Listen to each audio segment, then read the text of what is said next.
여자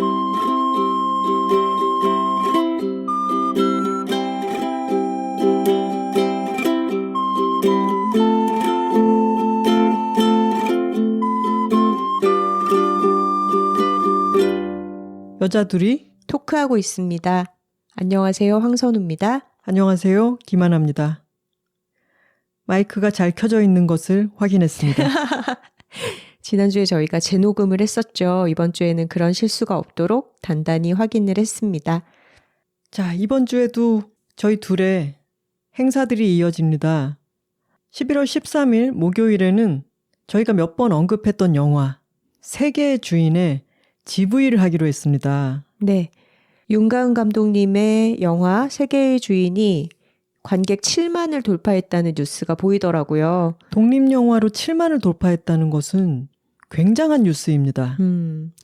아마 톡토로 분들 중에서도 이미 보신 분들도 계시고 저희한테 여러 채널들을 통해서 여둘톡에서도 다뤄주면 좋겠다라는 얘기도 하셨는데 팟캐스트 방송을 통해서 소개하지는 못하지만 저희가 추천드렸던 이 영화를 극장에서 함께 보고 이야기 나눌 수 있는 기회를 만들어 봤습니다.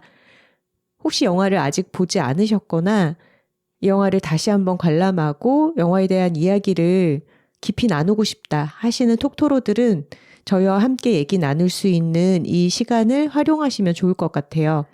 13일 목요일 저녁 7시 30분 메가박스 신촌에서 있고요. 190석 관을 잡아주셔서 엄청나게 큰 상영관이어서 네. 뭐 웬만하면 다 오셔도 될 것 같아요. 같이 보고 싶은 사람 다 이렇게 와도 될 것 같습니다. 네, 저녁 7시 30분 상영 이후에 GV가 있을 예정입니다. 그리고 그 다음 날이죠. 11월 14일 금요일에는 을지로의 음반가게 레코드스톡에서 하와이 딜리버리 음악 감상회 5번째 시간이 예정되어 있는데요. 예매 오픈을 한 날 티켓은 매진이 되었습니다. 하지만 사정이 생겨서 취소를 하시는 분들이 나올 수 있기 때문에 여러분 항상 아시죠? 취소표를 줍줍하는 것은 인내로 가능하다. 네. 그리고 14일 음악감상회 이후에도 11월 21일까지 레코드스톡에서 저희의 말하자면 하와이 딜리버리 팝업이라고 할까요? 그런 행사는 쭉 진행이 됩니다. 하와이 딜리버리의 특별 굿즈가 판매가 되고요. 티셔츠, 병따개, 또 제가 특히 눈독 들인 것은 턴테이블이 있는 분이라면은 그 LP판 밑에 까는 매트 있잖아요. 턴테이블 매트. 그게 아주 예쁘게 나왔습니다. 이거 완판 예상해 봅니다. 네.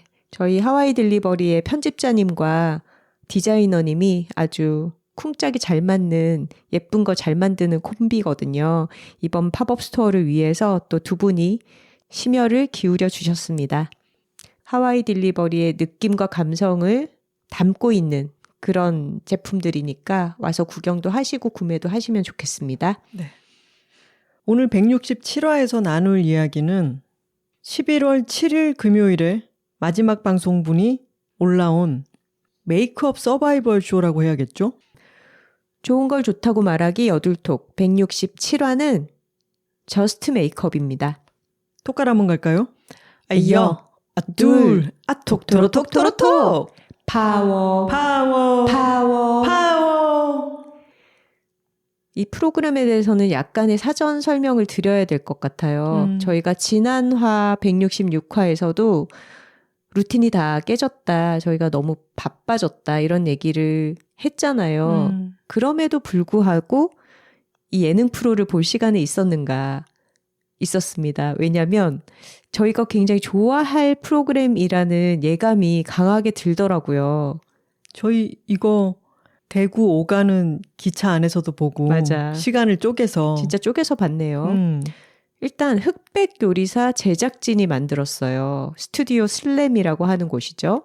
커다란 스튜디오라든가 미션을 부여하는 색다른 방식 같은 것들이 흑백 요리사를 떠올리게 하는 부분들도 있어요. 맞아요. 넷플릭스 예능으로 큰 성공을 거뒀던 흑백 요리사의 제작 노하우가 고스란히 살아있는 그런 프로그램이었죠.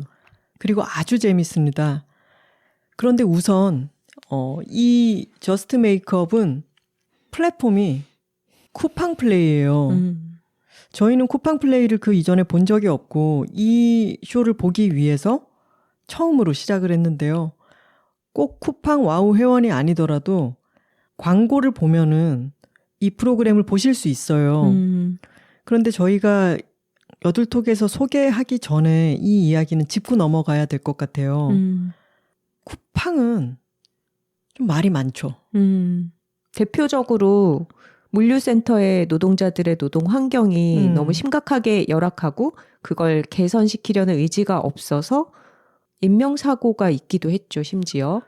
그리고 노동자 퇴직금 문제로 검찰 윗선에서 압박을 했다, 뭐 이런 증언이 최근에 나오기도 했었고, 그래서 여러 좋지 않은 뉴스들이 들리는 기업이잖아요. 그리고 그 기업에서 OTT 서비스를 하면서 일종의 홍보 역할을 하기도 하는 그 플랫폼 자체가 약간의 미끼 같은 거죠. 유료 회원 멤버십을 유지시키기 위한. 그래서 저희도 가급적이면 쿠팡을 많이 이용하지 않으려고 하고 다른 데서 구매할 수 있는 제품이면 다른 플랫폼을 활용하려고 하는 와중에 이 프로그램을 접하게 된 것입니다. 재미있게 보면서도 여둘톡에서 소개를 하기에는 그래서 그 부분이 껄끄럽다고 생각하고 있었는데요. 저희가 10부까지 다 보고 나니까 이것은 플랫폼에도 불구하고 이야기를 할 만하다. 톡토로들에게 권할 만하다라는 생각이 들었습니다. 저희가 이 프로그램의 여러 재미있는 부분들, 누가 경연에서 승리했나, 누가 탑3로 올라갔나 이런 이야기는 나중에 하고요. 이 쇼에 여러 의의라든가 저희가 재미있게 본 지점들을 이야기를 할 테니까 아직 이 프로그램을 보시지 않은 분들은 이 소개를 우선 들어보셔도 될 것 같아요. 저는 이 프로그램에 대해서 제일 먼저 들었던 건 제가 패션 매거진 출신이잖아요. 잡지사에서 일하고 있거나 종사했던 그 업계 사람들의 단톡방에서 가장 먼저 들었습니다. 그 서바이벌 봤어? 거기 어느 실장님 다 나오던데? 이런 식으로. 근데 출연진들을 봤더니 정말 제가 업계에서 일을 시작한 게 벌써 한 25년 전의 일인데 제가 그런 꼬마 기자일 때 이미 아주 각광받는 메이크업 아티스트 그리고 이미 탄탄하게 자리를 잡은 샵의 실장님, 원장님들 이런 분들이 대거 출연을 하고 계시더라고요. 그러니까 선우 씨는 같은 업계에서 같이 일을 하기도 하고 오가면서 보고 소식을 듣고 했던 아는 분들이 많이 나오는 거죠. 그렇죠. 그분들은 저를 모를 수 있지만 저는 이제 일방적으로 아는 분들이 많이 나왔고 저희는 유튜브를 많이 보는 편은 아니니까 요즘에 그런 메이크업 유튜브 채널 크리에이터들에 대해서는 잘 아는 편은 아니잖아요. 근데 그렇게 노련하게 오랫동안 업력을 다져온 실장님, 원장님들이 계신 한편으로는 또 그런 화제성이 높은 인기가 많은 크리에이터들의 신박하고 새로운 작업들을 보는 것도 아주 흥미진진하더라고요. 저는 이 프로그램에서 종종 언급되기도 했던 게릿뷰티라든가 그 메이크업 쇼 같은 거를 한 번도 본 적이 없어요. 예전 또 온스타일이라는 이 패션 뷰티 쪽에 걸출한 채널이 있었죠. 선우 씨는 게릿뷰티 봤었어요? 그럼요. 그리고 그런 메이크오버 쇼 같은 게 한참 유행했던 시절도 있었잖아요. 저 그런 장르 너무 좋아하잖아요. 하나 씨가 인스타그램의 릴스로 동물 영상 같은 거 뜨면 저한테 꼭 보여주는 것처럼 제가 좋아해서 보여주는 장르가 뭐죠? 헤어스타일 바꿔서 인상 바뀐 거, 메이크업 어떻게 하면은 어떻게 인상 달라 보이는가 이런 거 자주 보여주죠. 그렇죠. 제가 꾸준하게 좋아하는 장르의 컨텐츠인 거죠, 이것은. 근데 저는 그래서 여기 출연자들 중에 아는 사람이 거의 없었고 심사위원 2분만 그리고 MC 한 분만 알겠던데요. 정샘물 원장님 그리고 이사배 씨. 네. 그리고 이효리 씨. 그러네. 근데 뭐 출연자들을 몰라도 충분히 이 쇼의 내용만으로도 재밌게 볼 수 있습니다. 맞습니다. MC가 이효리 씨였습니다. 저는 이 저스트 메이크업이라고 하는 쇼에 MC로 이효리만큼 적임자는 없을 거라고 생각해요. 우리나라를 대표하는 디바고 그분 스스로 정말 다채로운 메이크업을 받아보고 선보이고 이미지 변신을 많이 해온 사람이니까요. 최근에는 아난다 선생님으로 맨 얼굴에 요가 강사님이 되어 있기는 하지만 아난다 선생님이라고 불려요? 요가 선생님 명이에요. 난 화장 안 한다라는 뜻인 줄 알았어요. 아니 아난다가 뭐 힌두어로 그런 평화 그렇겠지. 뭐 그런 사랑 이런 뜻이 있어요. 저는 그 지점 때문에 이효리 씨는 우리가 유고걸이라든가 10미닛 그런 이분의 어떤 인상으로 기억하고 있는 메이크업들이 있잖아요. 그렇죠. 그리고 계속 변신을 하기도 하고 가장 중요하게는 그런 탑스타가 아무렇지도 않게 땡볕에 콩밭 메고 이러면서 맨 얼굴로 나오는 거를 저는 이분을 통해 처음 봤거든요. 메이크업을 왜 풋온이라고 하기도 하고 웨어라고 하잖아요. 영어에서는. 그러니까 정말 입고 봤듯이 탈부착. 화장을 탈부착해. 그 부착하는 거는 정말 다양한 연예인들의 그런 룩을 많이 보지만 너무 자연스럽게 탈 메이크업을 하는 것도 너무 스스럼이 없는 사람이잖아요. 그래서 메이크업을 그 자체를 또는 그 유무를 정말 잘 활용하는 사람이라고 생각해요.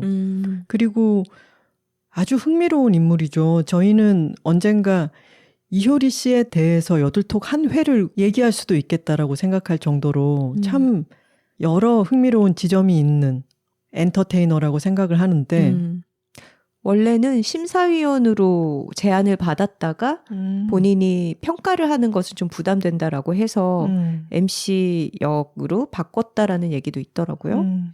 그리고 다른 심사위원들도 언급을 해볼까요? 아까 얘기한 정샘물 원장님은 정말 우리나라 메이크업 역사에서 기념비적인 그런 몇 명의 인물 중에 한 명이죠. 그분은 저를 기억 못 하시겠지만 저는 그분께 간장게장을 얻어먹은 적이 있습니다.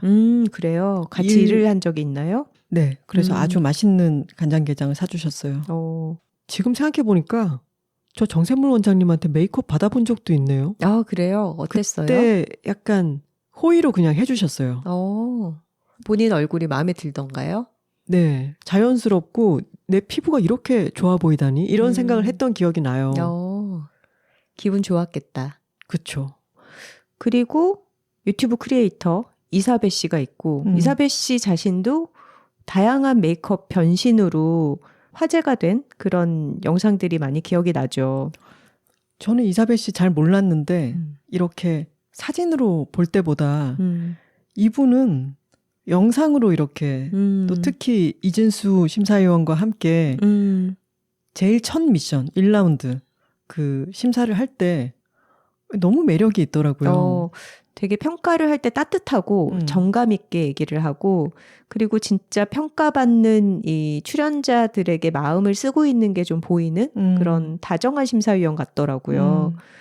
그리고 잠깐 얘기한 이진수 심사위원은 아모레 퍼시픽 브랜드 소속의 메이크업 마스터고 오늘 이사배 씨 채널에 이 심사위원 네 분이 나와서 얘기하는 걸 봤는데 이진수 심사위원 이분은 촬영 한 보름쯤 전에 제작진이 와가지고 심사위원을 해달라 그랬을 때 저는 그런 깜냥이 안 된다라고 거절했다가 이제 3일만 좀 생각을 해보시라 라고 했는데 아모레 퍼시픽의 자신의 상관인 부사장님이 왜 안 하느냐 해라 해서 자신은 말을 잘 듣기 때문에 알겠습니다 하고 했다고 하더라고요. 좀 그런 큰 회사에 소속된 분이어서 그런지 캐릭터가 막 튀거나 돌출적인 그런 발언을 하지는 않고 되게 차분하고 조용하고 좀 저희가 좋아하는 참한 남자 그런 느낌이었어요.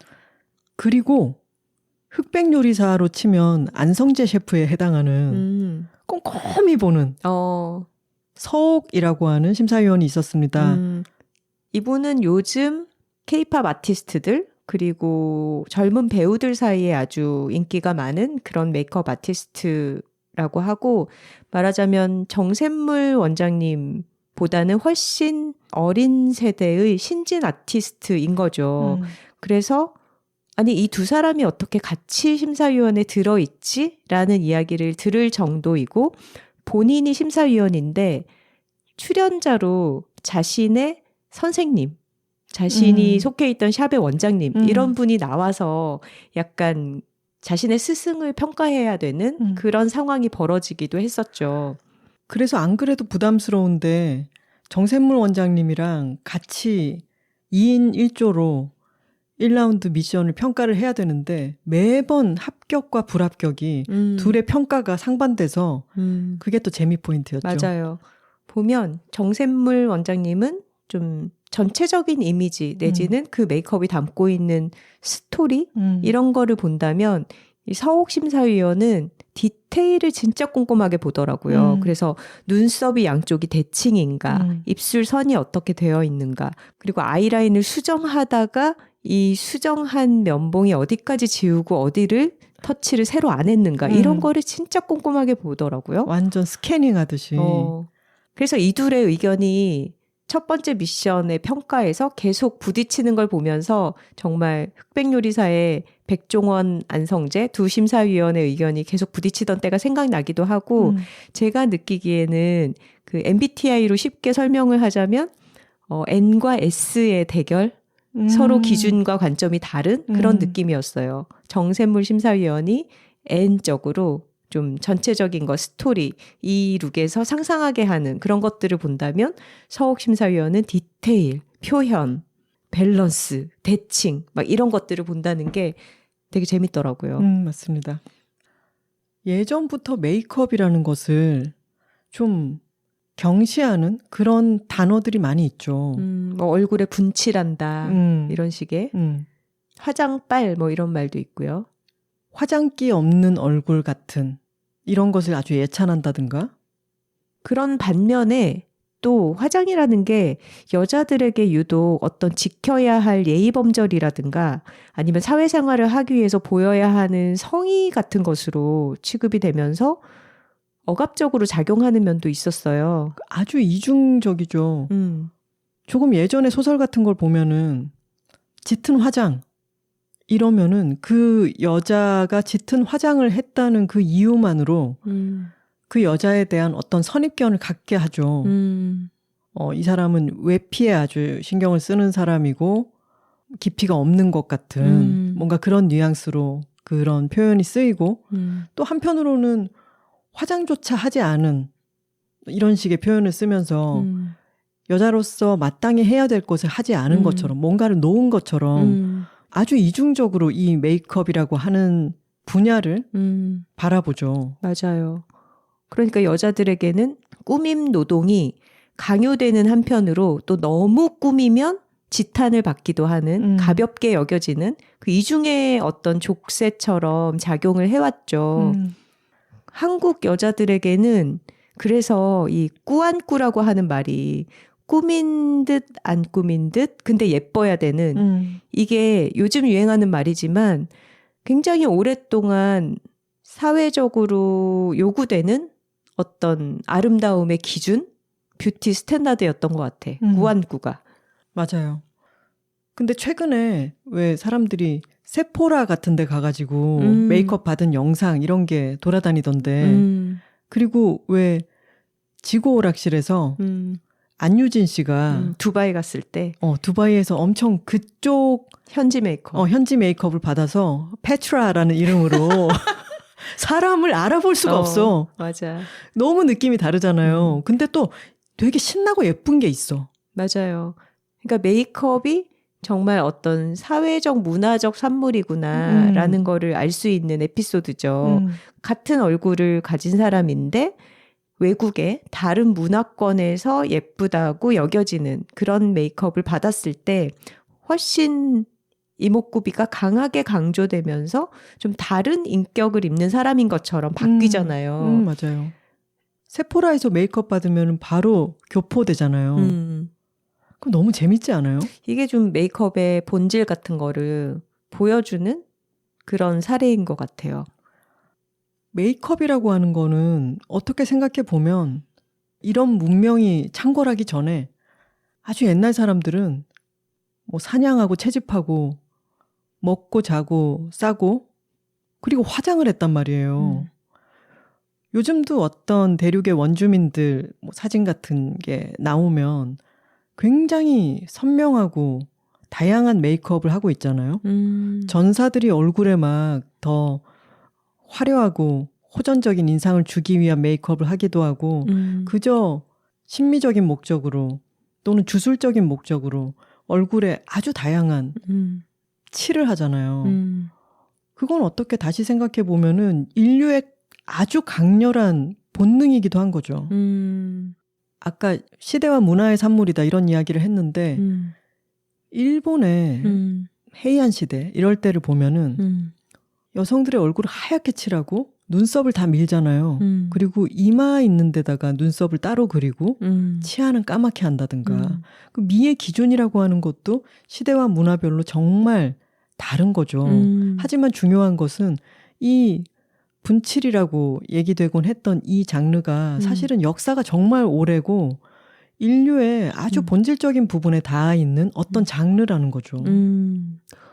아까 한국에서는 좀 유구하게 꾸안꾸 메이크업을 미의 기준으로 삼아왔다 이런 얘기를 했는데 생각해보니까 또 메이크업이 시대를 반영하는 게 엄청나게 진한 립스틱이 유행한 시절이 있었잖아요. 90년대 후반, 2000년대 초반에 미스틱 브라운 막 무슨 맞아. 사이버 퍼플 막 이런 거 그렇지. 입술 동동 뜨는 그리고 립 라이너 엄청 진하게 딱 그리고 나서 이렇게 맞아요. 눈썹도 엄청 막 뾰족하게 각지게 갈매기 진하게 눈썹 그리고 근데 생각해보면 그때가 이제 90년대 후반이 여성들의 사회 진출이 엄청나게 활발해지고 세기 말과 세기 초에 그 격변하는 환경들이 여러 가지 사회 변동을 반영한 그때가 그런 메이크업이 창궐했을 때네. 그러네. 그리고 이런 쇼가 등장하게 된 것도 지금 K-뷰티가 아주 세계 많은 곳에서 사랑을 받고 있잖아요. 그러니까 중요한 경제적인 산업이죠. 그리고 선우 씨한테 그 얘기 했었잖아요. 그녀의 경제라고 하는 표현이 있더라. 중국에 쉬코노미라고 한대요. 근데 여성이 사회 진출을 하고 경제 활동을 하고 그러면서 자기 자신의 만족, 자기 표현 여러 가지 이유로 뷰티에 들이는 그런 거기로 움직이는 돈도 어마어마해진 거죠. 그리고 한편으로 시각예술의 역사를 생각해 보면 옛날에는 화가라고 하는 사람들이 있고 그들이 종이가 됐든 캔버스에 됐든 아니면 벽이나 천장에 그런 그림을 그리잖아요. 뭐 교회 같은 데 안에 아니면은 뭐 한지 같은 데 위에다가 그런 그림을 그리면은 그것 자체가 아주 신기한 구경거리고 TV가 있을 때도 아니니까 그런 어떤 신묘한 재주, 그런 예술적인 성취 같은 것을 아주 높이 평가를 했죠. 근데 그것이 점점 사진이 발달하고 이제 재현적인 예술에서부터 이 시각예술의 갈래가 점점 이제 현대미술은 어떤 질문을 던지느냐 그런 쪽으로 나아가면서 지금은 점점 더 보편적 대중으로부터 많이 멀어져서 수수께끼가 되어가기도 하죠. 눈으로 볼 때 아름다운 것을 잘 표현하는 그게 미술의 전부가 아닌 시대가 된 거죠. 그림을 그냥 잘 그려놓으면은 소위 이발소 그림이 되잖아요. 요즘은. 우리 몇 년 전에 어디 여행 갔다가 거기 미술관을 갔는데 이게 이분의 로망을 실현시키기 위한 미술관이었고 우리가 이제 몇 층을 한 바퀴 쓱 둘러보고 나서 제가 이제 1층에서 기다리고 있는데 선우 씨가 아주 진지한 얼굴로 다가오더니 미술은 참 어려운 것 같아. 그래서 제가 나는 이 그림이 너무 좀 얄팍하고 좀 촌스럽다 이렇게 생각했는데 그렇게 어려운 지점이 어디 있었지? 라고 생각했는데 선우 씨가 이어서 잘 그린다고 되는 게 아니야. 잘 그린다고 되는 게 아니죠, 이제는. 하지만 어떤 것을 예쁘게 그리려고 하는 욕구라고 하는 게 시각 예술인들에게 있고 그것이 또 아주 중요하잖아요. 뭐 이를테면은 벨라스케스가 굉장히 대담한 구도의 그림을 그렸어요. 근데 거기에 확대를 이렇게 해보면은 레이스 장식에 이 사람이 이걸 레이스를 정교하게 진짜 사실적으로 그리면서 어떤 쾌감을 느꼈을 게 느껴진단 말이죠. 어떤 뭐 키키 스미스가 어떤 테피스트리 작품을 했어요. 근데 그게 도판으로는 볼 수 없는 우리가 미술관에 걸린 걸 가까이서 보았을 때 진짜 디테일이 정교하게 막 이렇게 또 너무 예쁘게 되어 있는 걸 볼 때 느끼는 쾌감이 있잖아요. 근데 그런 시각적으로 예쁘고 어머 예쁘다 싶은 어떤 그 장인적인 부분이 지금 현대 대중들이 일상생활에서 많이 누리고 있는 그런 장르로서 존재하는 게 뭐냐면 메이크업이었구나 라는 것을 저는 이 쇼가 너무 분명하게 스포트라이트를 딱 비춰준 것 같아요. 저는 근데 그것과 좀 다른 생각을 한 게 그렇게 어떤 예쁨을 추구하는 것에 극한에 있는 게 메이크업이라는 걸 보여주기도 하지만 또 다른 측면에서 그 예쁨이라는 것이 어디까지인가 맞아. 질문을 던지는 프로이기도 했어요. 맞아요. 그러니까 그냥 눈앞에 있는 모델을 그저 예쁘게 보이게만 치장하는 데 그치는 게 아니라 이 메이크업이라는 걸 통해서 어떤 컨셉, 어떤 개념과 의도를 어디까지 표현할 수 있는가. 그리고 그게 사람의 얼굴, 신체, 피부라는 주어진 한계 안에서 작업을 해야 되는 거잖아요. 그 이 한정적인 자원 안에서 어떤 극한까지 표현해 볼 수 있는가. 그런 거를 되게 실험적으로 보여주는 프로여서 여기에 나왔던 여러 가지 미션들과 그 결과물로 보여진 그 룩들이 우리의 고정관념 같은 것을 많이 파괴하고 흔들어 놓고 거기서 오는 쾌감이 되게 컸던 것 같아요.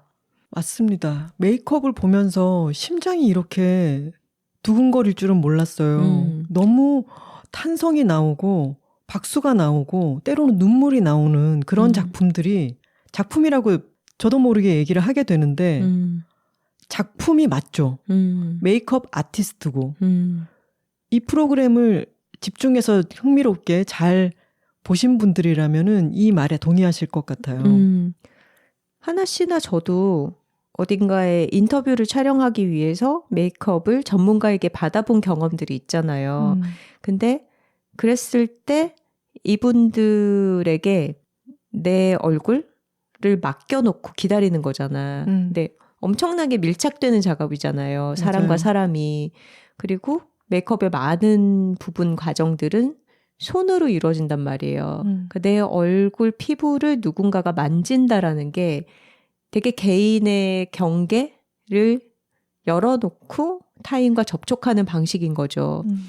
근데 그랬을 때 이 메이크업 아티스트에 대해서 되게 신뢰를 해야 되고 두 사람이 엄청 밀접하게 만나는 경험이 일어나게 되는데 메이크업의 테크닉을 여러 가지 가지고 있는 것도 중요하겠지만 사람이 사람을 어떻게 대하는가가 이 1대1이 밀접하게 만나는 장르의 이 예술이라고도 할 수 있고 산업이라고 할 수도 있을 이 장르 안에서는 너무 중요하구나. 그래서 메이크업 아티스트들 각각이 갖고 있는 일단은 기술을 다양하게 보기도 했지만 그리고 이 사람들의 한 명 한 명의 어떤 캐릭터, 사람 성품 이런 것들이 보여지는 게 또 흥미롭더라고요. 맞아요. 말하자면 흑백 요리사에서의 재미가 여러 셰프들의 캐릭터이기도 했잖아요. 근데 흑백 요리사에서 아쉬운 점은 우리가 그 음식들이 만들어지는 과정을 영상으로 보고 결과물을 보면서 상상할 수 있지만 맛보지는 못해서 완전히 시청자들이 같이 평가에 동참할 수는 없는데 저스트 메이크업은 그 결과를 우리 눈으로 보면서 같이 느낄 수 있었기 때문에 그 부분까지 더 몰입을 할 수가 있었죠. 그리고 아까 선우 씨가 어떤 예쁨을 재정의하는 부분에 대해서 이야기를 했는데 그건 이 쇼가 매번 미션을 정말 잘 설정했기 때문에 그런 것들을 우리가 볼 수 있었다고 생각을 해요. 평가 기준도 그렇고 주어지는 미션도 그렇고 그리고 이 참가자들이 해내는 기술과 그 비전이라는 게 와, 메이크업으로 이런 것까지 한다고? 와, 이게 내 머릿속에 어떤 한 세계를 열어주는 것만큼이나 너무 큰 쾌감이었습니다. 메이크업이 인류에게 아주 강한 본능인 것 같다 이런 얘기를 했는데 또 아주 재미있는 부분은 모든 문화권마다 가면이라는 게 탈, 마스크라고 하는 게 없는 데가 없거든요. 근데 내가 다른 얼굴을 씌운다는 거? 그게 다른 정체성을 입게 되는 거고. 맞아요. 저희가 아까 두바이에 가서 현지 메이크업을 받은 아이브 안유진 씨가 페트라가 된 얘기를 했잖아요. 페트라는 유진이 아니에요. 그쵸. 훨씬 더 과감하게 행동하고 더 화려한 자아를 갖고 있잖아요. 돈도 맞아요. 많고. 여러분 그거 안 보신 분 있으면 페트라를 꼭 한번 보시기 바랍니다. 근데 되게 재밌었던 게 저스트 메이크업에서 첫 번째 필살기 메이크업 60명의 메이크업 아티스트들을 모아놓고 각자 가장 자신 있는 필살기 메이크업을 선보여라 이런 미션을 줬을 때 퍼스트맨이라고 하는 참가자가 정말 인상적인 메이크업을 펼쳤잖아요. 90년대 슈퍼모델 룩을 맞아요. 만들었는데 너무 재밌었던 게 메이크업 아티스트들마다 성격이 되게 다른데 일단 모델과의 교감을 먼저 하시는 분들이 있더라고요. 그러니까 메이크업은 정말 밀접하게 서로 몸이 맞닿아야 되는 작업이기 때문에 모델의 마음을 편안하게 해주고 말을 걸면서 아이스 브레이킹을 하고 이런 것도 메이크업 아티스트의 기술인 거죠. 그 부분에 있어서 유튜브 크리에이터들이 나는 나만 화장을 했었기 때문에 남한테 화장을 하는 게 처음이다라고 얘기를 하는 분도 있었고 맞아요. 그래서 자신의 그 메이크업 화장대 앞에다가 세팅하는 것부터가 다르더라고. 이런 걸 해본 적이 없어요. 처음이에요. 이런 사람도 있었고 정말 경력이 오래된 메이크업 아티스트들은 대하는 게 다르더라고요. 그리고 제품 세팅해서 갖다 놓는 것부터 착착착 맞아. 각이 살아있고 정리정돈이 너무 되어 있고 그리고 그분들은 모델들의 얼굴 마사지부터 시작하죠. 맞아. 근데 그 퍼스트맨 참가자가 모델에게 이름을 지어주는 거예요. 90년대 슈퍼모델 메이크업을 해놓고서 자, 너의 이름은 이제부터 샬롬이야. 아니 근데 너무 신기한 게 그 모델이 샬롬이라는 이름을 부여받은 후로 맞아. 태도가 좀 달라져요. 맞아요. 샬롬처럼 행동을 해요. 되게 심사위원들 앞에서도 그냥 자기 자신 모델 김하나로서가 아니라 샬롬처럼 표정을 짓고 되게 자신감 있고 당당한 90년대 슈퍼모델처럼 그렇게 포즈를 하거든요. 그런 게 메이크업이 부여하는 일종의 하루짜리 정체성인 거지. 그리고 메이크업을 지우면 그 정체성은 그날로 사라지겠죠. 하루짜리 정체성. 이 말 너무 좋네요. 선우 씨도 파워 아이라인을 딱 그리고 나갈 때가 있잖아요. 그럴 때 저에게 하나 씨가 중국 부호 같다고. 내가 너무 좋아하잖아, 막. 와, 볼 때마다 너무 신나. 막 이렇게 얘기하고. 메이크업이라고 하는 게 예전에는 아까 짙은 화장 이런 얘기를 했죠. 짙은 화장, 진한 화장 이런 것은 다른 사람의 자신의 내면이 아닌 겉모습으로 환심을 사려고 꼬리를 치려고 무슨 술수를 부리려고 하는 듯한 뉘앙스를 계속 부여했다면 당시에 방금 파워 아이라인처럼 그리고 페트라가 되거나 샬롬이 되는 것처럼 메이크업에는 스스로에게 자신감을 부여하고 자기를 표현하고 어떤 새로운 정체성을 입음으로 인해서 어떤 정신세계를 환기시키고 하는 부분이 분명히 있는 거죠. 맞아요. 메이크업이 부여하는 정체성에 대한 얘기를 했는데 이런 여러 가지 화장에 따라 달라지는 인물의 태도 변화 같은 것을 보면서 또 아티스트 니키리의 작업들이 떠올랐어요. 맞아요. 요즘은 또 작가로도 글을 쓰시는 근데 뉴욕에서 지내면서 프로젝트라고 하는 연작들을 발표를 했던 게 엄청 인상적이었는데 90년대 말에서 2000년대 초까지 다양한 인종과 문화와 정체성을 가진 집단에 들어가서 그 집단의 일원이 되어서 한동안 생활을 하면서 사진 작업물을 남긴 기획이잖아요. 근데 거기 보면은 월스트리트의 옆이가 되어보기도 하고 맞아. 히스패닉이 되기도 하고 스케이트 보더들 틈에서 그들과 생활하면서 스케이트 보더로 살아보기도 하고. 근데 그럴 때 인종이 달라 보이잖아요. 이 동양인 여성이라는 캔버스가 되게 좀 색이 진하지 않고 도화지 같은 그런 역할을 하겠지만 그 위에 여러 가지 정체성이 더 씌워질 때 너무 달라 보이고 너무 그 집단의 일원인 것처럼 보이는 그게 되게 재밌는 작업이거든요. 그때도 메이크업이 아주 큰 역할을 했다고 생각을 해요. 맞습니다. 선우 씨랑 저는 한때 또 루폴의 드랙레이스를 엄청 열심히 보면서 거기에 나왔던 김치라고 하는 한국인 참가자가 있었어요. 맞아요. 김치 내한했을 때 우리 그 쇼 보러도 갔었잖아요. 너무 신났잖아요. 휘트니 휴스턴 노래 부르고 이럴 때. 근데 그 김치 참가자도 그분의 드랙 모습 떠오르죠. 근데 드랙 화장을 지웠을 때 또 떠오르죠. 완전히 다른 사람이잖아요. 그렇죠. 이번 저스트 메이크업에도 드랙이 두 분이 나와요. 이태원 2층 퀸 플루언서 이렇게 두 명이었어요. 메이크업의 다양한 면모를 보여주는 이 쇼에서 드랙 퀸도 두 명이 있다는 게 저는 너무 좋았습니다. 아까 도구들 늘어놓는 세팅하는 이야기를 했는데 이 쇼의 상징물은 좀 브러쉬. 좀 두툼한 브러쉬잖아요. 자신의 메이크업을 끝내고 나면은 브러쉬 꽂이에다가 딱 그걸 꽂으면 내가 다 했다라고 하는 게 선언이 되는 거죠. 근데 그 브러쉬들도 너무 작은 부, 큰 부 너무 다양하고 그야말로 실제로 컬러 팔레트잖아요. 화가의 그것과 다르지 않은 온갖 색조들이 있고 브러쉬들이 있고 제형들도 너무 다양하게 있고 캔버스에 마띠에르를 만드는 것처럼 피부를 이렇게 결을 만지는 작업 같은 걸 위한 여러 제품들도 있고 그뿐만이 아니라 이 쇼를 보는 동안 메이크업에 동원되는 것들이 진짜 다양하구나라는 걸 느낄 수 있었죠. 그렇죠. 희한한 거 많이 쓰더라고요. 뭔가 색을 내는 액체를 얼굴에 뿌리고서 빨대로 불어서 흘러내린 효과를 낸다거나 아니면 칫솔에 묻혀가지고 그걸 손톱으로 긁어서 튀겨서 마치 우리 화장실 거울에 양치질 하다가 잘못하면 튀는 것처럼 얼굴에 막 어떤 점을 잭슨 폴록이 페인트를 뿌리는 것처럼 튀기기도 하고. 그렇죠. 그리고 뭐 다양한 걸 붙여서 효과를 내기도 하고 뭐 깃털이라든가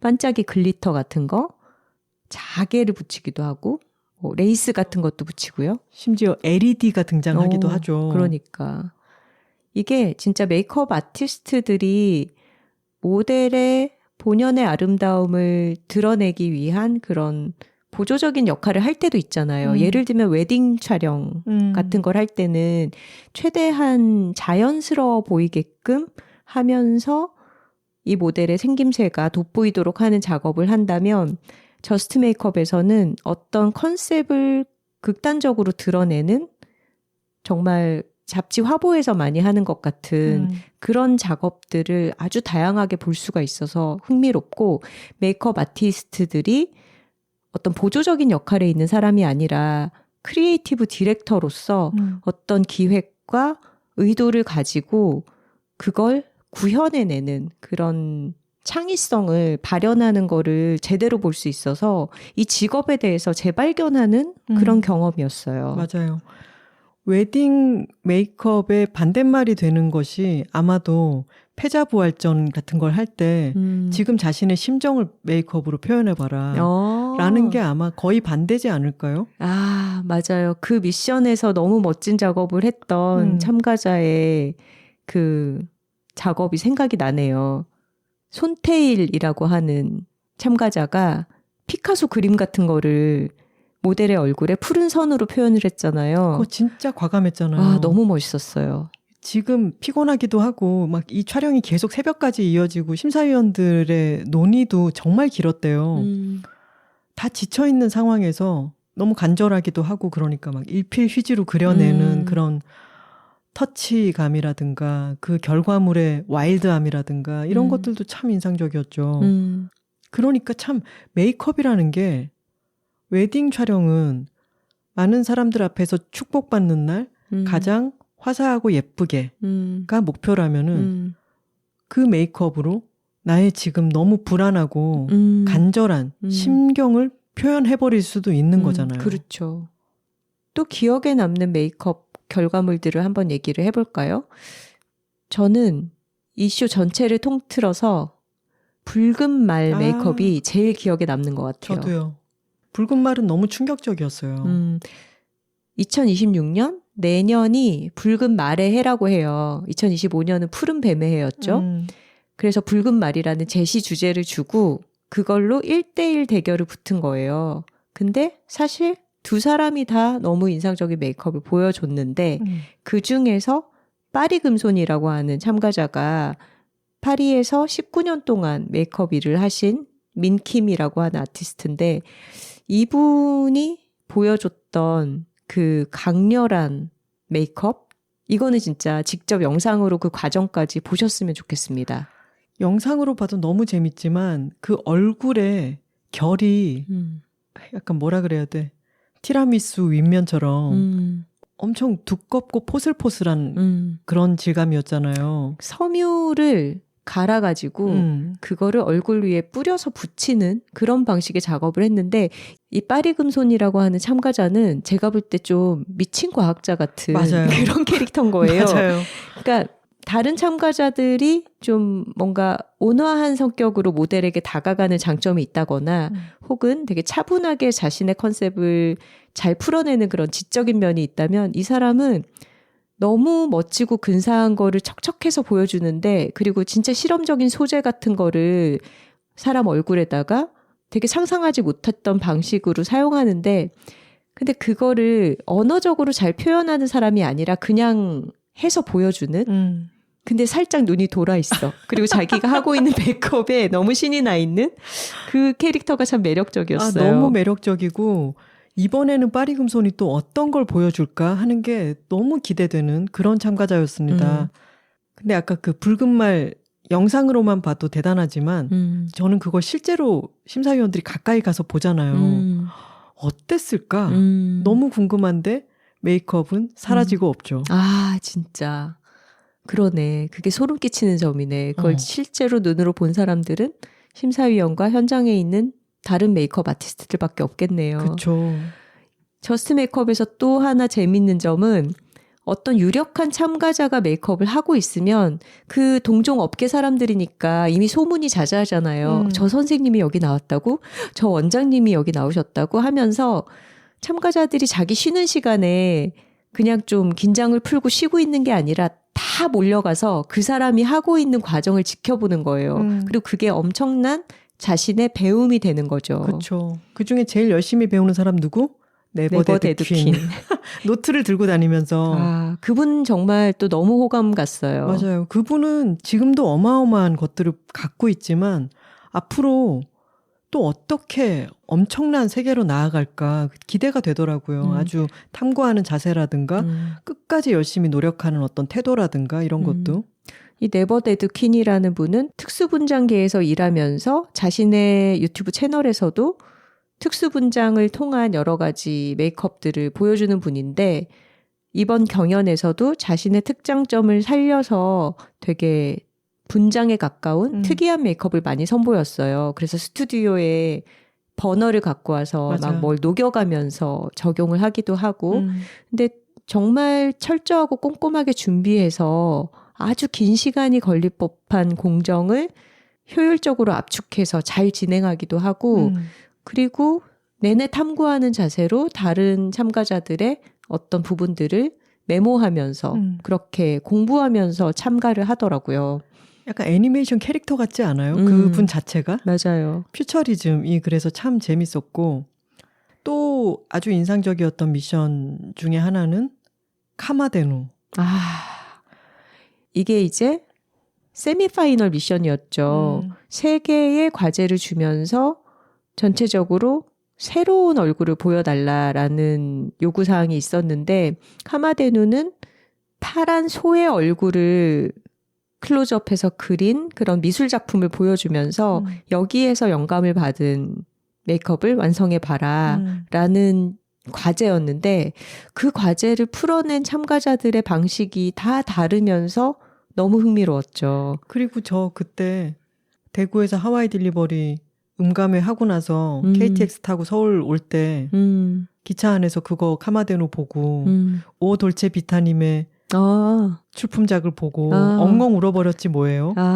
정샘물 원장님과 김하나가 그거 보고 제일 많이 운 사람 아닐까? 참 메이크업으로 풀어낼 수 있는 어떤 이야기가 정말 무궁무진하구나라는 걸 느꼈고 정말 찡했어요. 그리고 오 돌체비타 이분은 아주 지적인 분이라는 생각이 들어요.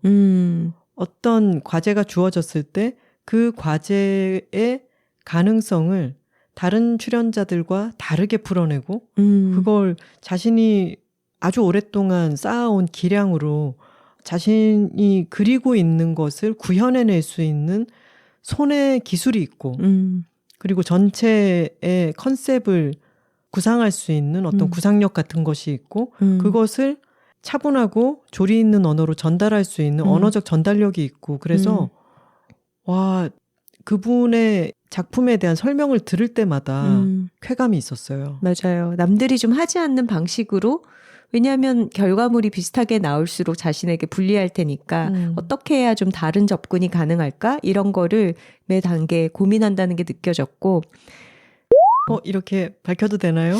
저희가 우승자는 얘기를 하지 않고 지금 우리 얘기 시간이 많이 지났네요. 이 정도면 얘기해도 되지 않을까요? 자, 여기서부터 스포일러입니다. 하지만 우승자는 얘기하지 않을게요. 파이널 미션이 또 재밌었죠. 70대, 80대 여성 배우 세 분을 모셔다가 화보 작업을 한 번도 해본 적이 없는 이분들을 모델로 해서 패션 매거진 커버에 올라갈 작업을 해봐라. 그리고 주제는 이분들의 꿈을 실현하는 것이다. 그게 9화에 나왔는데 그걸 보고는 제가 선우 씨한테 저스트 메이크업 해야 될 것 같은데 왜냐하면 이 제작진들이 9화까지 보면서 저는 신뢰가 생겼고 10화가 어떻게 되든 간에 이것은 훌륭한 프로그램이다라는 생각을 했어요. 마지막 미션의 과제가 또 너무 좋았죠. 거기서 오 돌체 비타님이 정혜선 배우님과 짝꿍이 됐는데 사실 연세가 많으신 배우님 앞에서 좀 어려울 수 있잖아요. 근데 대화를 너무 부드럽게 잘 풀어가고 전혀 위축되거나 긴장하지 않고 너무 부드럽게 분위기를 잘 끌어가면서 자신이 어떤 식으로 이 메이크업 화보를 구상할지를 정확하게 이끌어내더라고요. 그런 것도 굉장히 노련한 그런 아티스트의 면모 같았어요. 그런 커뮤니케이션 제일 못할 만한 캐릭터가 누구예요? 파리금손. 미친 과학자죠. 반효정 선생님이랑 페어가 됐는데 이들은 커뮤니케이션이 둘 다 이루어지지 않아. 하지만 결과물은 멋집니다. 마지막 탑3로 올라간 3명이 파리금손, 손태일, 오돌체비타 이 세 분인데 진짜 누가 우승자가 되어도 납득이 되는 그런 세 사람이었어요. 맞아요. 저는 퍼스트맨님을 은연중에 응원하고 있었는지 그분이 떨어졌을 때 좀 마음이 그랬지만 떨어졌을 때 아쉬운 참가자들이 꽤 많았죠. 그렇죠. 근데 탑3를 보면은 누구나 수긍할 수밖에 없을 거예요. 그리고 마지막이 그 세 배우들의 드림을 구현한 화보잖아요.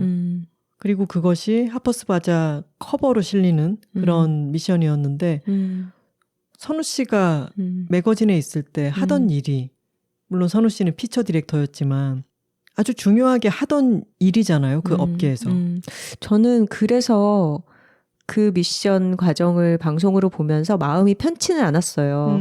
또 제가 잘 아는 사진가가 그 화보 촬영을 하더라고요. 신선의 실장이라고. 저희를 찍어주신 적도 있는. 그렇죠. 저희가 작년에 애플에서 세계 여성의 날 기념한 인터뷰를 했을 때 신선의 실장이 저희 사진을 찍어줬죠. 근데 생각해 보세요. 이게 스튜디오에서 방송을 위한 촬영을 하면서 메이크업을 마치고 나서 또 사진 스튜디오로 이동을 해서 거기서 화보 촬영을 하고 나서 또 그 화장을 지우고 이 모델분들을 다시 방송 스튜디오에 모셔서 방송을 위한 코멘트를 따는 촬영을 하고 또 모델분들 댁으로 돌려보내고 나서 최종 우승자를 발표하는데 이거 얼마나 오래 걸릴 거야. 맞아. 그리고 각 화보마다 하나는 낙하산을 띄워 하나는 늑대개를 데려다가 같이 찍어. 얼마나 그 세팅이 달라지고 그거에 따라서 소요되는 시간이 있고 또 순차적으로 할 수도 없잖아요. 3명이 다 메이크업을 동시에 진행해서 완성된 상태에서 누군가는 기다려야 했을 거고 이런 과정을 또 아는 사람으로서 마음 편하지 않았어요. 선우 씨 얼굴이 점점 너무 힘들어지고 있어요. 얼마나 힘들었을까. 자, 어쨌든 10화까지 이 쇼는 매 회마다 우리에게 놀라움을 주고 또 메이크업이라고 하는 우리도 하잖아요. 그리고 주변에서 항상 보잖아요. 근데 그 장르가 가진 가능성을 우리 앞에 10회 동안 아주 넓게 펼쳐준 그런 프로그램이어서 시청을 권해드리고 싶습니다. 그리고 저는 그 부분도 너무 좋았어요. 메이크업은 아무래도 아직까지 우먼 파워가 꽉 잡고 있구나. 이게 확연하게 드러나더라고요. 그리고 우승자나 결승전에 올라가신 분들 뿐만이 아니라 첫 번째 미션에서 탈락하신 분들이라 할지라도 정말 오랫동안 업계에서 실력을 인정받으신 분들이 많았고, 근데 그런 사람들이 이런 쇼에 출전을 해서 이제 1, 2년 차인 크리에이터들도 있는 와중에 섞여서 자신의 작업을 심사를 받는 거잖아요. 심지어 자신의 후배, 제자가 심사위원으로 있기도 한 이런 상황 속에서 근데 그런 결심을 하고 이런 경험을 기꺼이 해보겠다고 시도할 수 있는 것 자체가 되게 멋져 보였어요. 너무 멋있는 일이죠. 우리도 만약에 내가 하고 있는 일에 있어서 이런 기회가 온다면 그렇게 참가를 할 수 있을까? 누군가에게 냉정하게 평가받는 경험을 그래도 내 자신에게 뭔가 새로운 도전의 기회로서 이렇게 받아들이고 나가볼 수 있을까? 팟캐스트 서바이벌은 나가고 싶지 않고 글쓰기 서바이벌도 절대 아니지. 못 나가지. 하지만 우리는 탁구 대회에 나가고 오케스트라에 참여한다. 오케스트라는 승패가 없어서 너무 좋아요. 그리고 이 저스트 메이크업에 출연자들이 코멘트를 하잖아요. 근데 맨 마지막 말이 저는 너무 좋았어요. 맞아요. 메이크업 아티스트로 지내면서 좋은 점? 어떤 것 때문에 이 길을 잘 선택했다고 느끼는가 이런 얘기를 하면서 메이크업을 해줬을 때 그 사람을 행복하게 만들어줄 수 있고 정말 기뻐하는 얼굴을 볼 수 있고 이런 것이 보람이다. 그런 얘기를 하면서 마지막에 이런 말이 나오죠. 정확하게는 기억이 안 나지만 메이크업은 지우면 끝이야. 아니면 지우면 되고 이런 말이었던 것 같아요. 그 말이 진짜 아까 왜 현대미술 이런 얘기도 했지만 어떤 이를테면 뭐 데미안 허스트라든가 제프 쿤스라든가 이런 아티스트들이 동물을 뭐 어떻게 한다거나 아니면은 너무 폐기물을 많이 발생시키는 그런 작업들을 남겨두고 그러잖아요. 그게 이제 시간이 흐르면서 비판의 소지가 되기도 하고 근데 그 반대편에서 이 메이크업이라고 하는 장르가 너무 산뜻하고 그리고 연기처럼 사라지는 것 같이 더 아름답게 느껴지기도 했어요. 제목이 저스트 메이크업이잖아요. 네. 이게 새삼 참 잘 지었다 싶은 게 오로지 메이크업만 보겠다라고 하는 게 저스트 메이크업이기도 하지만 이 저스트라고 하는 말이 단지 메이크업일 뿐이다가 되기도 하잖아요. 그래서 이것에 중요하게 같이 부여를 하면서도 또 산뜻해지는 안 되면 지우면 되고 이런 태도가 제목에 배어 있는 것 같습니다. 그러네요. 지속되지 않고 무너진다는 표현을 쓰잖아요. 화장이 무너진다. 그러네. 그리고 실제로 거기 스튜디오의 조명이 얼마나 강해요. 그러니까 어떤 정확한 텍스처를 표현하기 위해서 모델에게 입혀놨던 그 소재들이 뜨거운 빛과 열을 받아서 흘러내리기도 하고 무너진단 말이죠. 그런 게 정말로 인체에 덧입혀지는 한 꺼풀의 이 겹이 정말 인간적인 사람의 어떤 신체의 속성을 닮은 그런 것으로 여겨지기도 하더라고요. 그리고 무너진다는 것은 그 이전에 쌓아 올린다는 거잖아요. 쌓아 올린다는 표현도 많이 쓰죠. 그러니까 레이어를 계속 쌓았어요. 이런 얘기들을 많이 하는데 우리가 보통 메이크업은 피부 한 겹의 문제라고 생각을 하지만 그 위에 얼마나 정교한 것들을 지었다가 지워버리는지. 어떻게 보면 포토샵으로 모든 게 가능한 시대라고 하잖아요. 뭐 뽀샵으로 지우면 되지.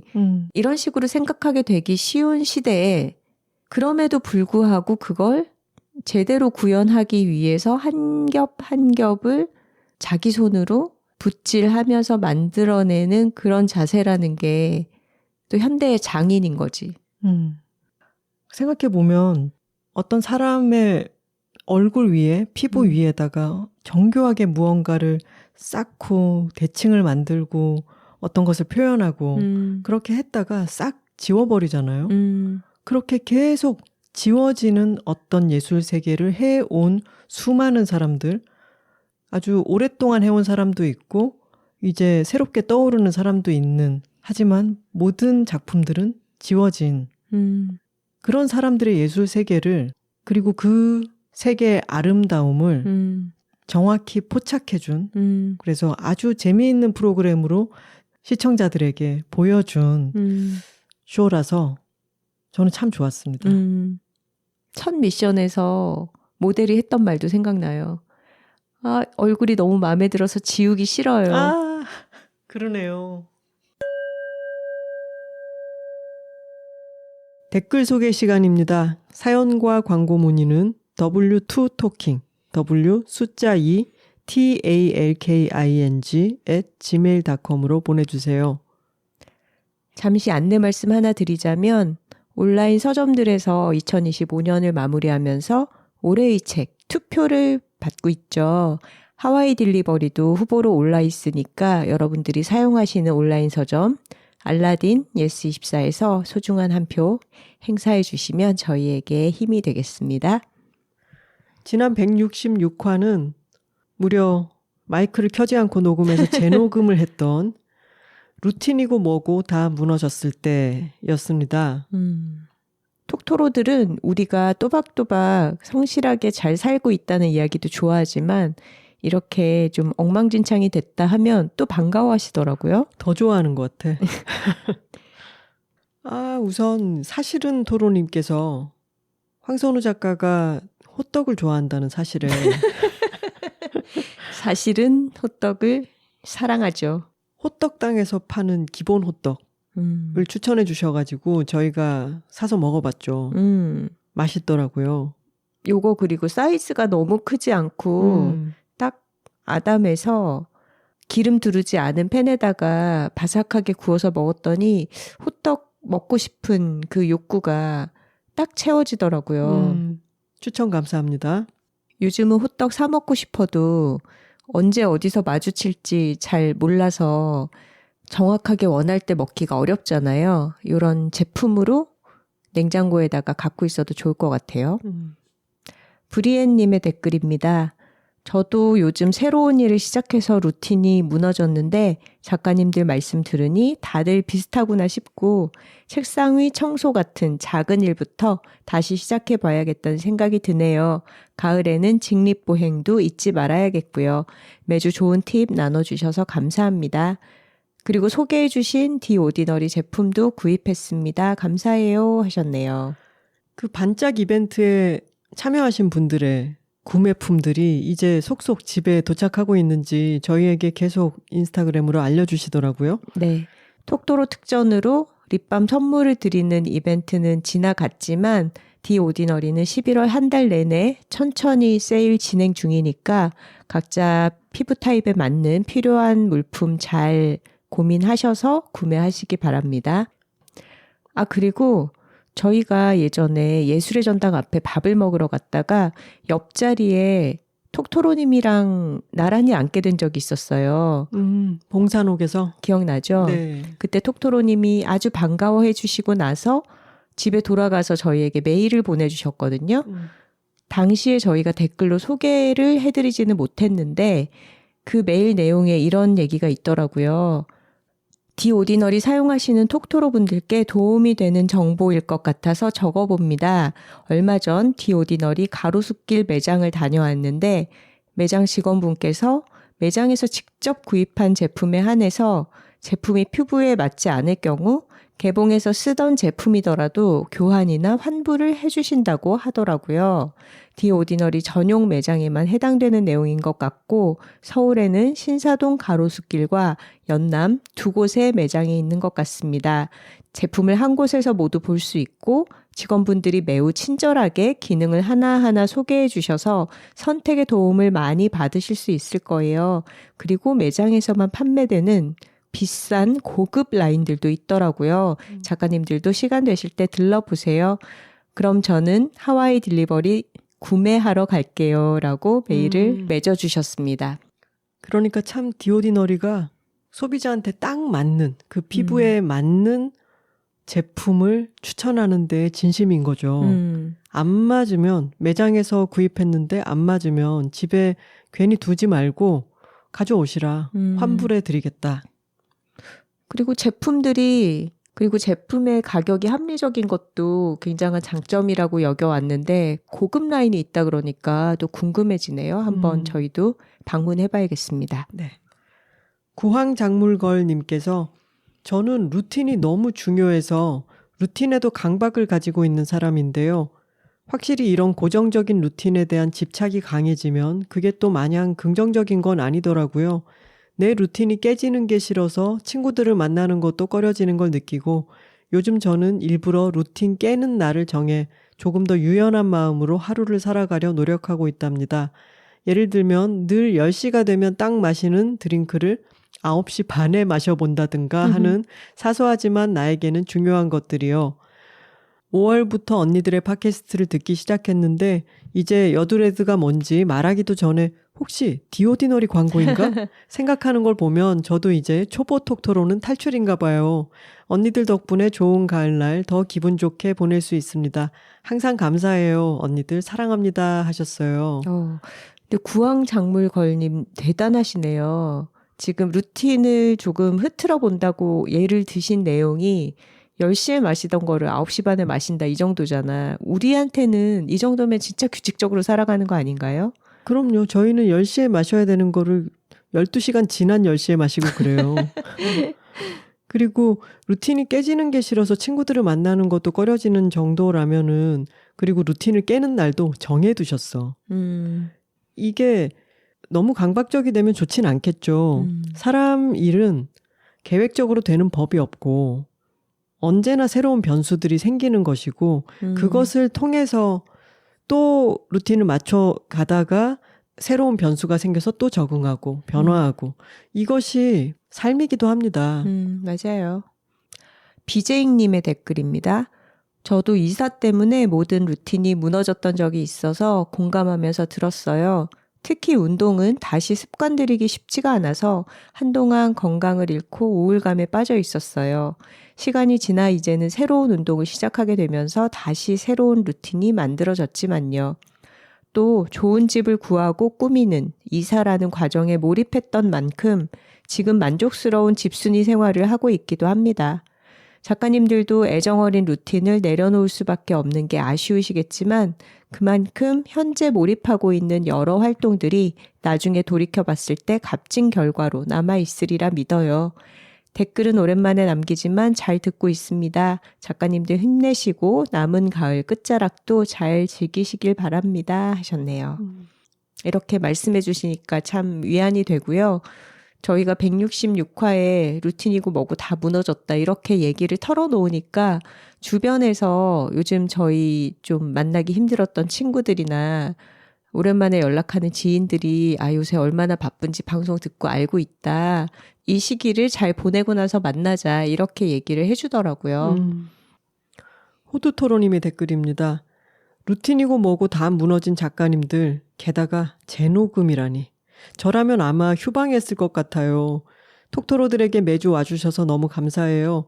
한 주에 한 번 업데이트, 말이 쉽지. 이거야말로 엄청난 루틴 아닙니까? 어마어마한 주제가 아니어도 작가님들이 나누어주는 이야기들 자체로 위안받는 톡토로들이니 건강 챙기셔요, 작가님들. 참, 빨래 말이에요. 건조대에서 널린 상태에서 걷어서 입는 집 많지 않나요? 저는 건조기를 사용하는데 언제부턴가 거실 소파에 마른 빨래 한 무더기가 영원히 늠름하게 자리 잡고 있어요. 청소년 아이를 키우니 매일 줄기차게 세탁기를 돌리는데 세탁물 개고 정리해서 서랍에 넣을 짬이 없어요. 거실에 빨래 쌓인 부분만 흐린 눈하고 자체 블러 처리합니다. 귀여운 우리 집 애착 빨래, 반려 빨래. 겨울에 내가 정리해주겠지라고 생각해버릴래요 하셨어요. 아니, 소파의 한 자리를 빨래가 차지할 정도면 반려 빨래 맞네요. 위로가 되었습니다. 감사합니다. 그리고 하나 씨가 김탁구라는 별명이 오케스트라의 타악기 담당으로 합류하게 되면서 김타악구가 되었다라고 한 거를 많은 톡토로들이 아주 재밌어 해주셨습니다. 근데 아울님께서 김타악구 너무 귀엽고 찰떡인 이름이네요. 듣자마자 빵 터졌어요. 너무 잘 지으셔가지고 어떻게 한 이름에 모든 것이 다 포함될 수가 있죠? 하셨고 레에르 톡토로님도 깍 김타악구의 탄생 끊임없이 진화하는 포켓몬 같은 작가님들 오케스트라 창단 기념 공연이 더더더더더 기다려져요. 저도 요새 루틴이 좀 무너졌는데 작고 쉬운 것부터 다시 시작해볼 마음이 쏙 생겨납니다. 루틴의 순환, 아자아자 하셨네요. 끊임없이 진화하는 포켓몬 같은 작가님들. 이 말 너무 좋지 않나요? 그러게요. 여둘톡을 처음부터 들어오신 분들이라면은 저희의 여러 색깔이 변해가고 생활이 달라지는 것을 계속 목격하고 계신 거잖아요. 그걸 이렇게 표현해 주시니까 너무 좋습니다. 지금 포켓몬 최종 단계까지는 안 가도 파이리에서 리자드 정도는 온 것 같아요. 오봉톡토로님의 댓글입니다. 언니들 돈 워리. 저는 1년 365일 선풍기와 전기 히터가 공존하는 공간에서 잘 살고 있습니다. 가끔 저걸 집어넣어 말어 하는 고민에 빠지기도 하지만요. 푹 끓인 미역국과 목욕시킨 고양이 친구들과 히터 앞에서 오래 함께하는 장면이 머릿속으로 상상되었습니다. 곧 그날이 오리라 생각합니다. 언니들 감기 조심하시고 건강 챙기시길 하트 해주셨네요. 아이, 고맙습니다. 밀바토로님의 댓글입니다. 안녕하세요 언니들, 밀바토로입니다. 저는 투두리스트 광인으로서 루틴을 잘 지키며 살아가고 있는데 그 1등 공신은 저의 고양이입니다. 8년 전에 길에서 데려와 건강하게 잘 살고 있었는데 최근에 치아 흡수 병변으로 발치 수술을 했어요. 그 후 여러 가지 저의 돌봄이 필요한 상태예요. 특히 입이 짧은 미식 고양이라 잘 먹는 주식캔을 찾는데도 오래 걸렸는데 먹을 때도 한 끼에 반 캔도 안 먹으면서 자꾸 남겨요. 그러면서 뭘 더 달라고 찡찡대길래 어느 날 숟가락으로 줘봤더니 잘 먹더라고요. 그 후 저는 매번 고양이가 그릇에 남긴 것을 숟가락으로 먹여주는 신세가 되었답니다. 크크. 가끔 바쁠 때는 정신이 아득해지기도 하지만 나중에 내 고양이와 이별한 후에 이런 순간들이 얼마나 소중하게 떠오를까 생각하게 돼요. 언니들 덕분에 내 고양이와의 시간들이 더 귀하게 느껴집니다. 저도 나이아시나마이드 정말 잘 쓰고 있답니다. 피토세라마이드도 좋아해요. 안 그래도 살 때가 되었는데 이번 여둘 애드도 감사합니다 하셨어요. 밀바토로님 이야기 정말 남일 같지 않네요. 저희 고양이들도 치아 흡수성 변변이 있고 발치 수술을 받았고 그리고 숟가락으로 떠먹여 줘야지 먹는 건 아니지만 그릇에 담은 습식 사료를 먹다가 모양이 마음에 안 들면 안 먹어요. 맞아요. 그래서 숟가락으로 다시 예쁘게 쌓아 올려서 먹기 편하게 만들어줘야 되거든요. 그렇게 했을 때도 안 먹을 때는 똑같은 거지만 그릇을 바꿔주면 또 먹어요. 그러니까 한 그릇을 제대로 잘 먹게 하기 위해서 사람이 옆에 붙어서 이렇게 찡찡거림을 받아줘야 되는 시간이 상당히 오래 걸리는데 밀바토로님 말씀처럼 저희도 나중이 되면은 이 시간이 참 그리워지겠구나 하는 생각을 문득문득 하면서 그 시간도 감사히 보내려고 하고 있습니다. 그리고 지난번에 챗 GPT가 어쩜 이렇게 여둘톡 내용을 잘 요약해 주는가 그것에 대해서 전문가인 도토로님께서 도토로님 IT 기업에서 AI 관련된 일 하고 계시잖아요. 네, 진짜 전문가시잖아요. 네, 차근차근 저희의 의혹을 다 설명을 해주셨어요. 사실 내용을 다 이해하지는 못했지만 어느 정도 의문이 풀리기는 했습니다. 네, 도토로님 감사합니다. 이번 목요일에 수능이 있죠. 수능을 앞둔 고3 톡토로께서 메일을 주셨습니다. 안녕하세요 작가님들, 고3 톡토로 키페입니다. 처음으로 사연 적어보네요. 제가 이렇게 글을 쓰는 이유는 언니, 이모 톡토로님들의 따뜻한 말과 재밌는 에피소드를 듣고 공유하고 싶어졌기 때문입니다.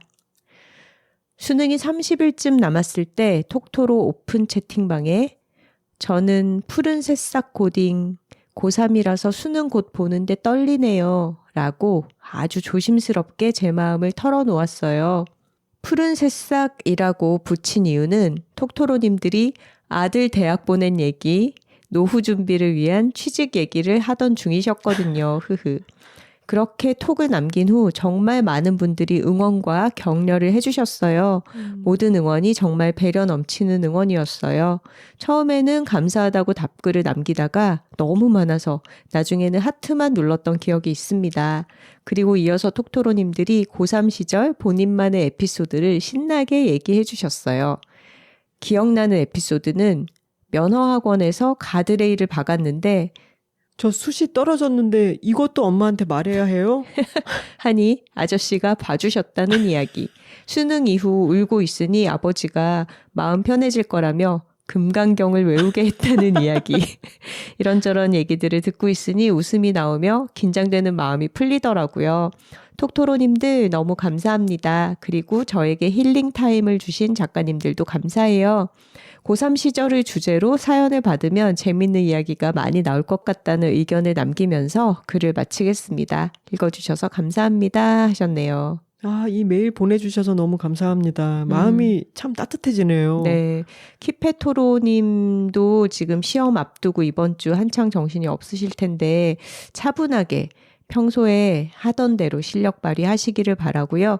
전국의 수험생 여러분들 지금까지 노력해온 것들 실수 없이 실력 발휘하시기를 바랍니다. 화이팅입니다. 저희 조카도 이번에 수능 봐요. 지금 저희 친구들의 아이들이 이제 수능을 보는 때잖아요. 온 가정마다 긴장이 감돌고 있더라고요. 그리고 수험생 때는 저희도 그런 거를 인지를 못했지만 부모에게도 자녀가 수능을 본다는 게 되게 큰 어떤 사건이고 떨리는 이벤트인 거예요. 그럼요. 그래서 주변에 수험생 엄마들이 요즘은 또 학교에서 급식하니까 도시락을 안 싸잖아요. 수능날 도시락을 싸서 들려보내야 돼서 예행 연습하고 난리가 났더라고요. 수험생들도 보호자들도 이번 주 힘내시길 바랍니다. 선우 씨는 어떻게 생각해요? 이 키페토로님의 제안. 스스로 겪었던 고3 시절 이야기나 아니면 수능을 전후로 한 여러 상황들에 대한 이야기? 에피소드들이 다 있을 것 같고 스스로 힘들었던 얘기나 주변에서 뭔가 도움이 됐던 말들, 자기를 붙잡아줬던 어떤 사람, 이런 이야기들이 다양하게 나올 수 있겠네요. 또는 수능 마치고 나서 이제 아주 오랫동안 쌓여왔던 스트레스가 일단은 풀리는 거잖아요. 그래서 그때에 뭐를 해뒀더니 좋았더라. 그 시간을 약간 붕뜨게 보내지 않고 뭐를 배워봤다든가 아니면 원 없이 놀았다든가 아니면 수능을 보지 않고 다른 진로를 선택했다. 그렇죠. 이런 이야기도 포함될 수 있겠네요. 그러면 저희 아예 톡토로들께 예고를 드리겠습니다. 다음 168화는 나의 고3 시절로 한번 주제를 정해볼게요. 톡토로 여러분들이 다양하게 고3 시절 수능 앞뒤의 이야기들, 기억에 남는 에피소드들 보내주시면 저희가 한번 모아서 소개를 해볼게요.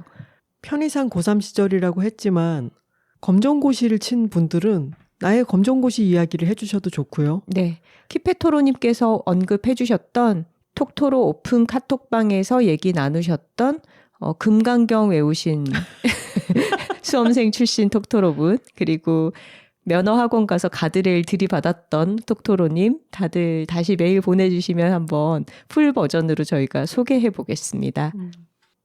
토시마토로님의 메일을 읽어보겠습니다. 하나 작가님, 선우 작가님, 안녕하세요. 기류의 김대중을 소개드린 토시마토로입니다. 곧 하나 작가님이 일본에 오시네요. 저는 행사에 참가할 수 있게 되었습니다. 정말 기대됩니다. 사인회도 있을 테니 그때 인사드리겠습니다. 아시다시피 11월 23일 이벤트는 순식간에 매진되었습니다. 저와 이옥선 작가가 함께 일본 출장 가는 K북 페스티벌 행사에 대한 말씀이죠. 행사장 수용 인원을 생각했을 때 반드시 경쟁이 벌어질 것이라고 예상한 저는 이전에 티켓 요정 선우 작가님이 알려주신 티켓팅 기술 등을 떠올리며 이번에는 몇 초의 차이가 승패를 가릴 것이다 라고 생각했습니다. 정확한 시간은 어디에 있을까 생각했을 때 일본의 표준시인 JST를 결정하는 기관이 정보통신연구기구 NICT라는 것을 떠올렸습니다. 왜냐하면 제가 예전에 근무했던 회사의 주요 주주 중 하나가 NICT였기 때문입니다. 인생은 언제 무엇이 도움이 될지 알 수 없는 법이죠. 저는 NICT 홈페이지에서 JST 시계를 보면서 예약 시작 시간 딱 맞춰 신청 버튼을 눌렀습니다. 와. 평소 저는 경쟁이라는 단어를 듣는 것조차 싫어하지만 이 순간만큼은 용맹한 동물로 돌변하여 정신을 차려보니 플래티넘 티켓을 독수리처럼 꽉 쥐고 있었습니다. 평소에 자신에게 기만을 느끼면서도 목적을 달성했다는 성취감과 티켓팅의 긴장에서 해방된 안도감을 동시에 느꼈던 것입니다. 아직 시작되지도 않았는데 끝난 것처럼 피로감을 느낍니다. 그냥 참가자인데. 그러면서 정작 북토크에 관한 질문을 보내려고 했는데 천천히 생각하다가 마감일이 지나버렸다며 따로 질문을 남겨주셨어요. 저와 이옥선 작가가 일본에 가서 토시마토로님 뵙게 되면은 이야기 나눌 수 있겠습니다. 네. 메일 보내주셔서 감사합니다. 그리고 다정하게도 마지막에 이렇게 써주셨어요. 그럼 일본에서 기다리겠습니다. 선우 작가님 공연도 잘 되기를 기원합니다. 늘 건강하세요. 토시마토로 드림. 감사합니다. 다른 루틴 다 망가져도 여둘톡 듣기 루틴으로 살아가는 오늘이라는 제목의 메일이 왔네요. 언니들 안녕하세요. 저는 오늘 하루 우울감과 절망감이 밀려와 참 반갑지 않은 하루였습니다. 다행히 이번 166화 루틴이고 뭐고 다 무너졌을 때를 듣고 힘이 나서 이렇게 메일을 씁니다. 세상에는 정말 뜻대로 되는 일이 없구나라는 생각이 절로 드는 요즘입니다. 저는 결혼 2년 차 30대 초반 톡토로예요. 결혼 생활을 시작하고 아이를 갖는 일은 그저 자연스러운 일이라고 생각해 왔는데 그게 참 쉽지가 않습니다. 남편과 저 모두 건강을 자신해 왔고 산전 검사상에 큰 이상이 없고 제 나이가 젊어 아직 시간이 충분하니 자연스럽게 준비하면 된다는 이야기를 듣고 자신만만하게 해온 임신 준비가 이렇게 길어질 줄은 몰랐습니다. 올 여름엔 거짓말처럼 찾아온 아기를 계류 유산으로 7주 만에 보내야 했습니다. 준비가 안 된 상태로 맞이한 아기와의 갑작스러운 이별은 저희 부부에게 꽤나 큰 충격이었습니다. 이제는 제법 그 상처를 회복해 왔다고 생각했는데 이렇게 또 어김없이 생리가 찾아오는 날이면 이번 달도 실패구나. 도대체 뭐가 문제일까? 절망감과 우울함과 함께 조급함이 밀려옵니다. 혹시나 하는 마음에 지난 몇 주간 카페인과 아이스 음료, 날 것을 멀리하고 각종 영양제와 약을 시간 맞춰 먹어가며 이번엔 정말 임신인 것 같다는 착각에 빠져 스스로를 올가매며 지내왔던 것 같아요. 머릿속은 온통 임신 생각뿐이었고 저희 SNS 알고리즘은 모두 임신과 출산으로 도배되었지요. 내가 왜 이렇게까지 임신에 집착하게 되었을까? 욕심을 낸다고 될 일이 아니란 걸 알면서도 엄마 마음이 편해야 임신이 된다는 말을 수도 없이 들어왔지만 편안해지지 않는 마음을 달달 볶아가며 지내왔던 것 같습니다. 오늘 아침 지난 몇 주간의 기대가 무색하게 어김없이 찾아온 생리에 좌절하며 평소 꼭 지켜서 먹던 약과 생활과 영양제도 외면하고 차가운 아이스 라떼를 후루룩 마셨습니다. 그야말로 루틴이고 뭐고 다 무너진 상태였죠. 집에만 있으니 답답해서 밖으로 나가 걸으며 언니들의 목소리를 벗삼아 하염없이 걸었습니다. 저는 루틴이고 뭐고 망가져버린 현재에 파묻혀 실패를 되뇌이고 무엇이 문제인가, 뭘 또 놓쳤는가에 빠져 허덕이는데 언니들은 그럼에도 불구하고 지금 내가 이뤄낸 것에 더 집중해서 이야기해 주시는 게 큰 위로가 되었습니다. 선우 언니 말처럼 마이너스가 있으면 플러스가 있는 법이었죠. 저는 그동안 나름대로 꾸준한 운동과 식단, 건강관리로 체력을 키워왔는데 그런 건 보이지 않고 그냥 내가 자연 임신에 또 실패했다는 사실만 보고 있었네요. 내 몸을 소중히 여기는 법을 알고 남편과 함께 보내는 이 시간들의 감사함을 느끼는 법도 배웠는데 말이에요.